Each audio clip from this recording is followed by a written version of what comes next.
આ ન્યૂઝના પ્રાયોજક છે CSC બાલ વિદ્યાલયા.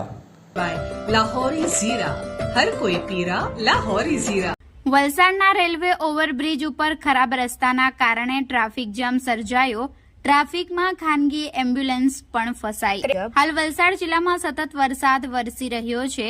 વલસાડ તાલુકામાં પણ ભારે વરસાદ પડી રહ્યો છે, જેના કારણે વલસાડના શહેરી તથા ગ્રામ્ય વિસ્તારોમાં ઠેર ઠેર રસ્તાઓ ઉપર પાણી ભરાવાની ઘટના ખૂબ સામાન્ય બની છે.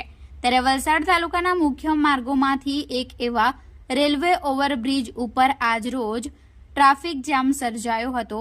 જોકે સાંજના સમયે મોટી સંખ્યામાં નોકરિયાત વર્ગ તથા સ્થાનિકો અને અતુલ પારનેરા, અટક પારડી, અબ્રામા સહિતના વિસ્તારના લોકો આ રસ્તાનો વપરાશ કરતા હોય છે.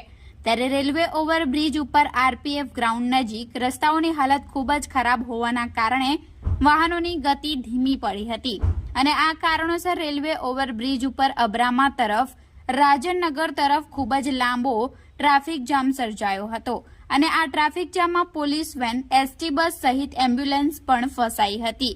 જોકે વલસાડ સિટી પોલીસે આ ટ્રાફિકને સામાન્ય કરાવવા માટે ભારે જહેમત ઉઠાવી હતી, પરંતુ રસ્તાઓની હાલત ખૂબ જ ગંભીર હોવાના કારણે વાહનોની ગતિ થંભી ગઈ હતી.